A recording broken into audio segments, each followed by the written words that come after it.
Exercise 5.2 हमारे पास first question है। Factor theorem के ज़रिए हमने इसके फैक्टर्स मालूम करने हैं। सबसे पहले अगर मैं इसमें ट्राई करूं, इसको हम p ऑफ y कह देते हैं, y cube minus 7y plus 6। तो अगर मैं y की वजह 1 ट्राई करूं तो 1 क्यूब 7 इंटू 1 प्लस 6, तो आंसर आ गया 0, जो कि रिमाइंडर है। तो इसका मतलब यह है कि 1 जो है वो इसका एक फैक्टर है। अब जो हमने इसका एक फैक्टर मालूम कर लिया, तो बाकी फैक्टर मालूम करने की खातिर हम इसको जो y की वैल्यू 1 है उस पर डिवाइड करेंगे। उसके लिए अगर मैं सिंथेटिक डिवीजन इस्तेमाल कर लूँ तो y क्यूब का कोएफिशिएंट जो है, तो यहाँ पे सिंथेटिक डिवीजन के हिसाब से y क्यूब का कोएफिशिएंट जब मैं लिखता हूँ तो 1, y स्क्वायर नहीं है उसका कोएफिशिएंट 0, y का कोएफिशिएंट -7, कांस्टेंट टर्म 6, 1 के नीचे 0 लिख देता हूँ, 1 plus 0 1, 1 into 1 1, 0 plus 1 is 1, 1 into 1 is 1, -7 plus 1 is -6, -6 into 1 is -6। ये जो लास्ट वैल्यू ये हमारे पास रिमाइंडर है, और जो हमारे पास क्वोशंट है q ऑफ y वो आता है इसकी डिग्री को मैं अगर एक कम कर दूँ, यहाँ पे डिग्री 3 है तो यहाँ पे डिग्री 2, 1 इंटू y स्क्वायर, और यहाँ पे 1 के साथ y, और यहाँ पे कांस्टेंट टर्म -6, तो y square plus 1y minus इसके अगर मैं मिड टर्म ब्रेक करूँ तो y स्क्वायर और -3y प्लस 2y -6, और y कॉमन अगर हम ले लें तो y -3, यहाँ पे 2 कॉमन ले लें तो y -3, लिहाजा फैक्टर जो है वो बने y -3 और y प्लस 2। तो इस हिसाब से ऑल फैक्टर्स अगर मैं लिखूं तो हमारे पास जो फर्स्ट फैक्टर है वो हमने गैस मेथड से 1 लिया है, तो y -1, y -3 and y plus 2।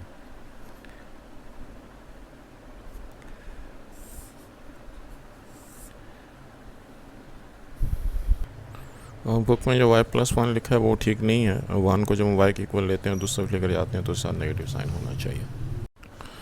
Question number 2 के लिए हमको जो पॉलिनॉमियल गिवन है उसको अगर मैं p ऑफ x लिख दूँ, 2x cube minus x square minus 2x plus 1, इसमें अगर हम x की वैल्यू 1 ट्राई करें तो 2 और -2 और -1 और +1 उसको कैंसिल कर सकते हैं, लिहाजा 2 into 1 cube minus 1 square minus 2 into 1 plus 1, इससे बनेगा 2 -1 -2 और +1, तो +2 -2 कैंसिल कर देगा, -1 +1 को, तो therefore x is equal to 1 is 0 और रूट, तो 1 के हिसाब से अगर मैं इस पूरे एक्सप्रेशन को डिवाइड करूं सिंथेटिक डिवीजन के ज़रिए से, एक्स क्यू का कोएफिशिएंट 2, एक्स स्क्वायर का कोएफिशिएंट -1, एक्स का कोएफिशिएंट -2, उसके बाद +1, पहली वैल्यू के नीचे मैं 0 लिख देता हूँ, 2 प्लस 0 2, 2 इंटू 1 2, -1 प्लस 2 1, 1 इंटू 1 1, -2 और +1 -1, -1 इंटू 1 -1, 1 और -1 0, तो लास्ट वैल्यू हमारे पास रिमाइंडर हो गई। और जो डिप्रेस्ड एक्सप्रेशन इक्वेशन कह दें तो क्वोशंट जो है हमारे पास आ गया, या उसको क्वोशंट कहें तो 2x square plus 1 into x और -1, इसके जो मिड टर्म ब्रेक बनता है वो बनता है जी 2x square plus 2x minus x -1, और इसमें से मैं कॉमन ले सकता हूँ 2x, यहाँ पे x प्लस 1 बनेगा, यहाँ पे -1 कॉमन, x प्लस 1, तो इसके हिसाब से x प्लस 1 और 2x माइनस 1, ये हमारे पास फैक्टर बन गए।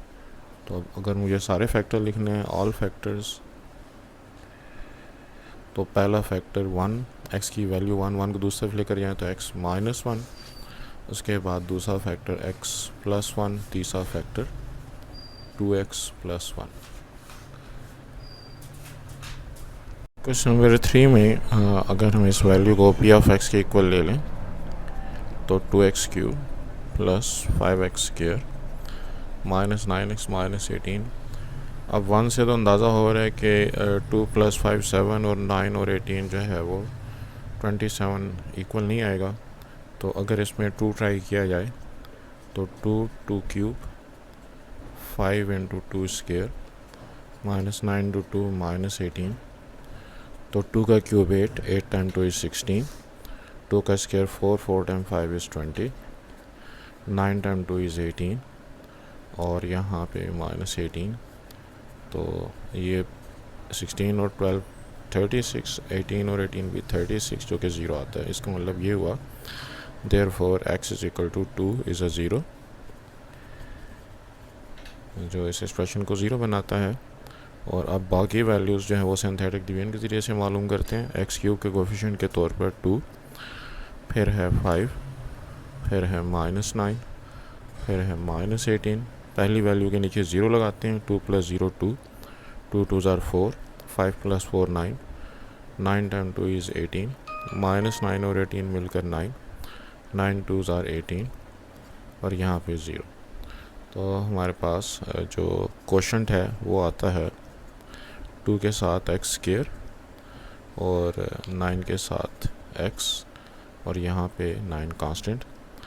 तो इसका मिड टर्म ब्रेक करने के खातिर 2 टाइम 9 इज़ 18 और 6 और 3 जो है वो मिडल टर्म का ब्रेक बनता है।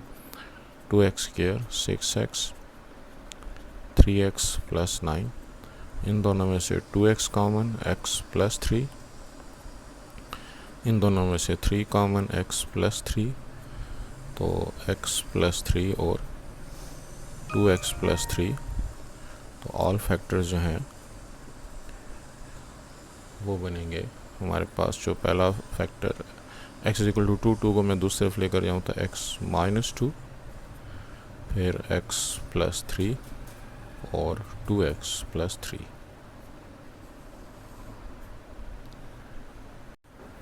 क्वेश्चन नंबर 4 के लिए भी इसमें जो 3x³ - 5x² - 36 1 लगाने से तो 0 नहीं आएगा। अगर हम 2 ट्राई करें तो 3 2 क्यूब -5 2 स्क्वायर -36, तो 2 का क्यूब 8 टाइम 3 इज़ 24, 2 का स्क्वायर 4 टाइम 5 इज़ 20 और -36। तो इससे तो हमारे पास 0 नहीं आ रहा। अगर हम 3 ट्राई करें तो 3 क्यूब -5 3 स्क्वायर -36, तो ये बनता है 3 का क्यूब 27, 27 इंटू 3 इज़ 81, 3 का स्क्वायर 9, 9 टाइम 5 इज़ 45 -36, तो 81 और नेगेटिव वाली वैल्यूज़ को इकट्ठा करें 6 + 5 11, 4 + 3 7 81, इससे हमारा आंसर 0 आ गया। तो इसका मतलब ये हुआ कि x is equal to 3 is a 0 और बाकी फैक्टर्स मालूम करने की खातिर हम सिंथेटिक डिवीजन का सहारा लेते हैं। x³ का कोफिशिएंट 3, x² का कोफिशिएंट -5, x का कोफिशिएंट 0 नहीं है तो हम उसकी बजाय x नहीं है तो हमने उसकी वजह 0 लिख दिया। उसके बाद कांस्टेंट टर्म के तौर पर -36, 3 के नीचे हम 0 लगाते हैं। 3 + 0 इज़ 3, 3 टाइम 3 इज़ 9, -5 और 9 जो है वो 4 टाइम 3 इज़ 12, 0 12 12, 12 3 ज़ार 36। अब हमारे पास जो क्वोशंट है उसको हम 3x², इसकी हम डिग्री को एक कम कर रहे हैं। यहाँ पे क्यूब था, यहाँ पे हम पावर को एक कम करके 2 कर रहे हैं। 3x² + 4x + 12 और यहाँ पे जो मिड टर्म ब्रेक तो नहीं बनता, लेकिन हम अगर 3 कॉमन ले लें तो x², बल्कि 3 भी कॉमन नहीं है जी। तो बस ये हमारे पास फैक्टर हैं। ऑल फैक्टर जो हैं वो बने, x की वैल्यू हम एक 3 लेंगे, x - 3 इंटू 3x² + 4x + 12।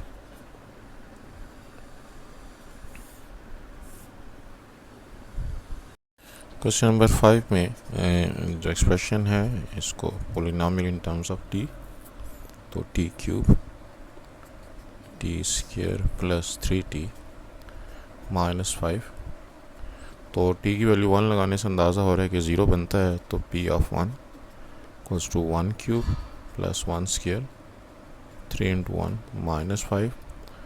तो ये 1 प्लस 1 प्लस 3 जो है वो 5 हो गया, तो जवाब हमारे पास 0 आ गया। Therefore t is equal to 1 is a 0। तो यहाँ पे 1 को हम बाहर लिखते हैं। कोएफिशिएंट्स को अगर हम लिखें, टी क्यूब का कोएफिशिएंट 1, टी स्क्वायर का कोएफिशिएंट भी 1, टी का कोएफिशिएंट 3, कांस्टेंट टर्म के तौर पर -5। इधर मैं 0 लिखता हूँ। 1 plus 0 1, 1 into 1 is 1, 1 plus 1 2, 2 1s are 2, 3 plus 2 5, 5 into 1 is 5, यहाँ पे 0।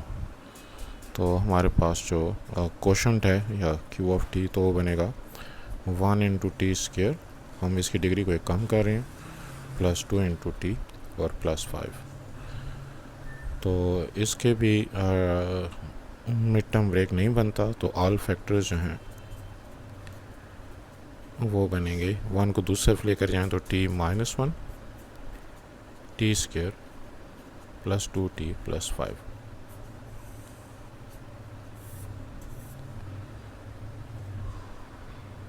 क्वेश्चन नंबर 6 में है कि x माइनस 2 जो है वो इसका एक फैक्टर है। तो अगर मैं इसको p ऑफ x ले लूँ,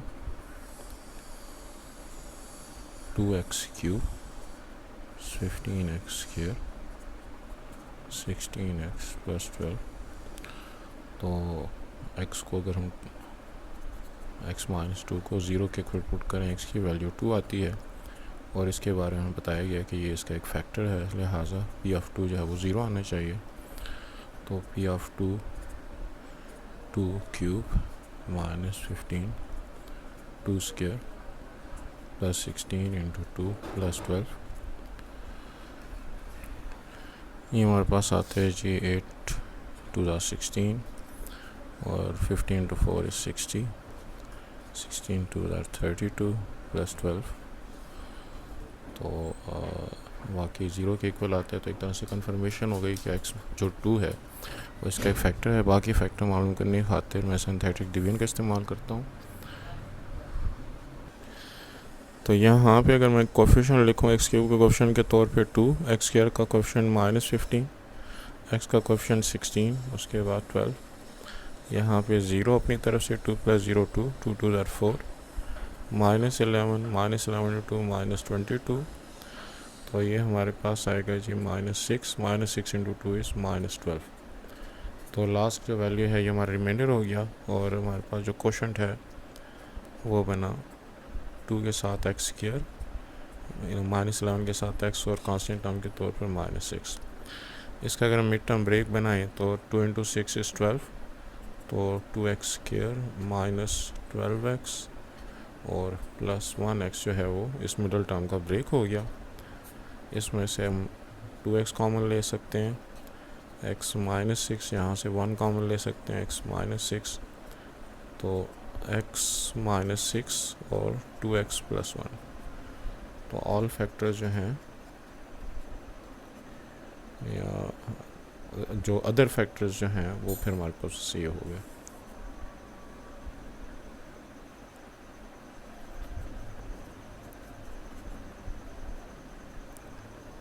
क्वेश्चन नंबर 7 में है कि हमने इस एक्सप्रेशन को फैक्टराइज करना है 1/2 जो इसका एक 0 है।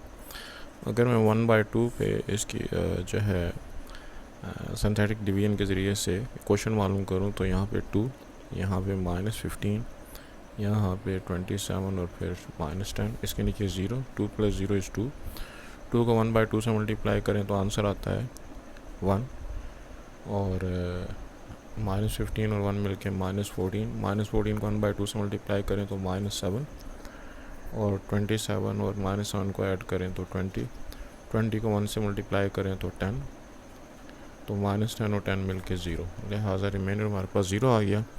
तो जो क्वेश्चन बनता है वो बनता है, इसकी डिग्री को हम एक कम कर देंगे, 2x square minus 14x plus 20, तो 2 इंटू 20 इज़ 40 और 10 इंटू 4 इज़ 40, लिहाजा इसका मिड टर्म ब्रेक बनता है -10x minus 4x plus 20।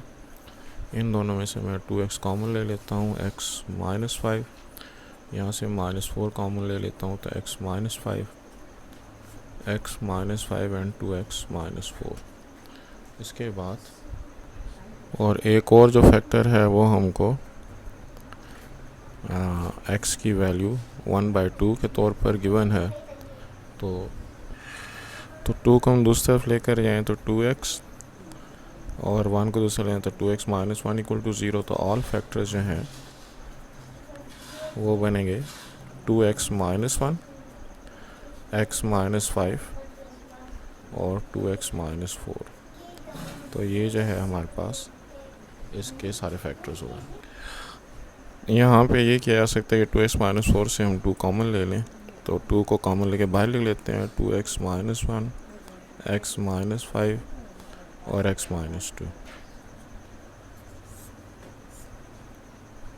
Question number 8 में जो एक फैक्टर हमको गिवन है -1/2, इसको मैं बाहर लिख देता हूँ सिंथेटिक डिवीजन के ज़रिए से। इसको मैं बाकी जो फैक्टर्स हैं उनको मालूम करने की कोशिश करते हैं। x³ का कोएफिशिएंट 4, x² का कोएफिशिएंट 4, x का कोएफिशिएंट 73 और कांस्टेंट टर्म 36। 4 के नीचे 0, 4 + 0 4, 4 इंटू -1/2 इज़ -2, 4 और -2 2, 2 इंटू -1/2 इज़ -1 और ये अब बनेगा 72। 72 को -1/2 से मल्टीप्लाई करें तो -36, यहाँ पे 0 आ गया। तो इसके हिसाब से जो हमारे पास क्वोशंट है वो बनेगा 4x², 2x + 72। इसमें से मैं 2 को कॉमन ले सकता हूँ, 2x² + x + 36। इसका अब चूँकि हमारे पास मिड टर्म ब्रेक नहीं बनता तो हम एक जो हमारे पास कोएफिशिएंट है वो बना x = -1/2 से 2x + 1 = 0। तो ऑल फैक्टर्स 2x + 1 और इसका 2 जो है वो अगर हम शुरू में लिख दें 2 × 2x² + x + 36।